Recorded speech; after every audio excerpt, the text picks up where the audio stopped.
Welcome back to the weekly news roundup. This is the privacy edition. Before we dive on in, I do have a new science fiction novel coming out soon. Our proposed launch date is May 12th. I am going to get the website updated with that very soon, I promise.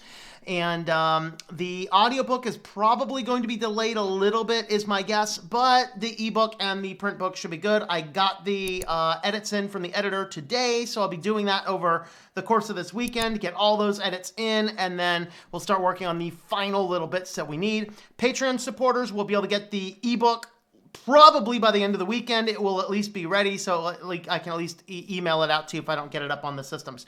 So anybody $5 or above on Patreon will get a copy of that ebook as soon as it is available.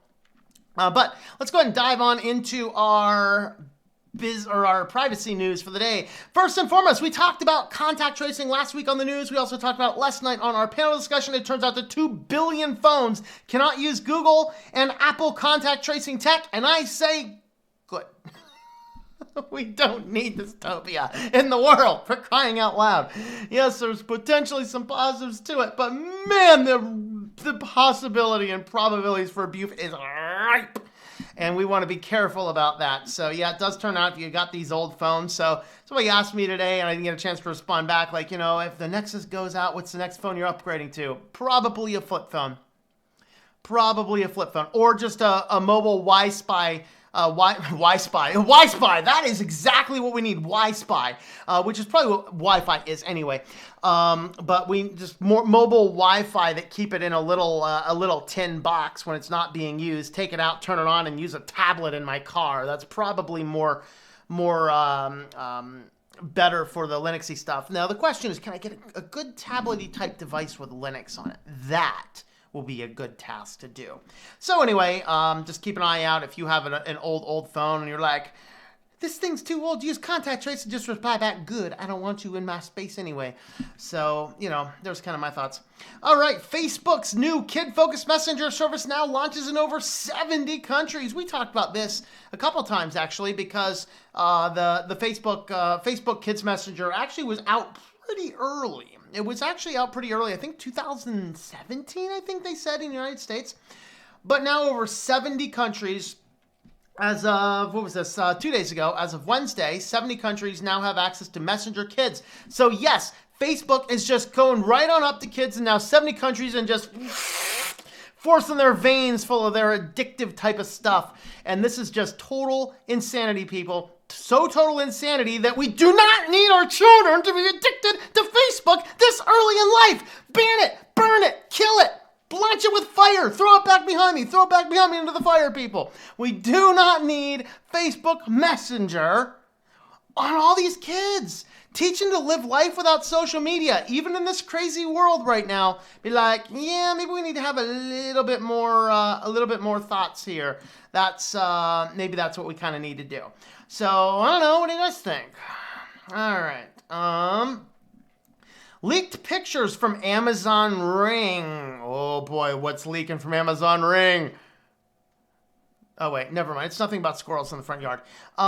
Show the potential new surveillance features they're thinking about putting in. This is awesome. So this was a survey that went out. Rank all the features from the least to the most important. Unfamiliar face detections. Get a notification when an unfamiliar person is seen by your camera. And people are considering these 4 and 5. Oh, God.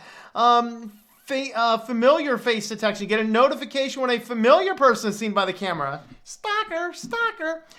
Package protection. Get a notification when a package is delivered within your camera view and proactively deter package theft. What's proactively deterring package theft? Is your Ring camera going to be armed with nuclear missiles? You get off the porch. This is the Ring. Anti-theft protection has been achieved.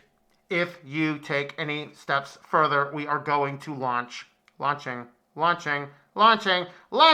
Hey Alexa, order unicorn meat. Confirm.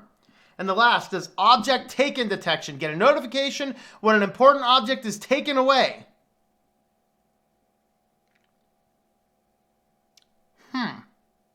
Maybe, just maybe. I mean, put your kids in front of it. If your kids wander away, you get a notification when your kids have wandered off. Isn't that exciting? We also get audio detection, get a notification based on a specific sound, glass breaking, a car alarm. Tamper detection, get a notification whether your camera is moved or its view is blocked. Car pull-in detection, get a notification when a car is pulled into your driveway or stopped in front of your house. License plate detection, get a notification when a license plate is detected and readable from the camera's view. Fortunately, most people are saying, I'm just fairly neutral about that. But the rest of them, gimme. I'm stupid. I want to give everything to Amazon. Yeah. Oh, wait, there's more.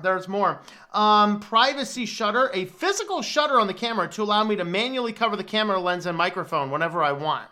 Like, this seems like a weird thing to have on the doorbell of your house. This is like, we're just going to throw this in for the privacy guys that just kind of want it, right?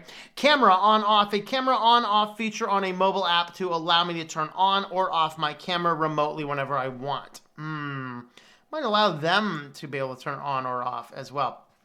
All right, let's see. A siren alert turns on siren to proactively prevent theft or ward off would-be criminals. Light alert, turn on light to proactively prevent theft or ward would-be criminals off. Audible alert and a strobing light. What is this? Is this like something for people with epilepsy? It just induces epilepsy. You know, the strobing light's going to come for you.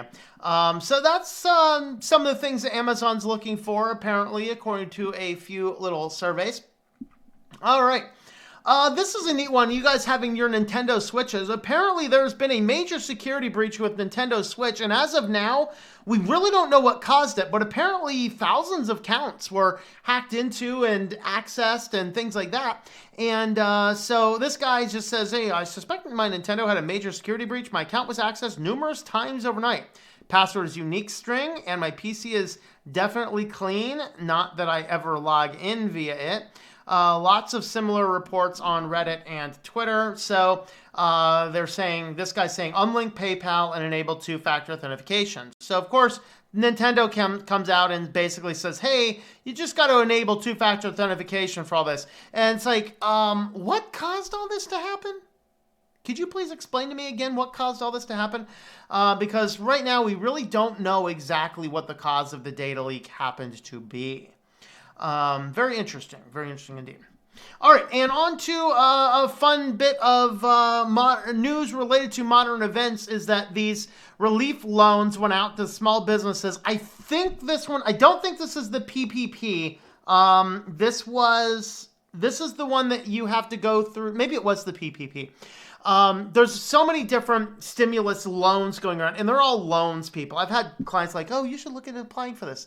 No, I'd rather tighten my belt and not become the government's whore. Thank you. I will sit back and take my reduction in pay and do that. If they want to send me a check for me doing nothing, I'll cash it, but I'm not going to be going out and like, let me borrow money because the government said some of it might be forgivable if the phase of the moon is right. But apparently of all these people applying for these loans, there's a little problem because government officials are very efficient at putting up websites.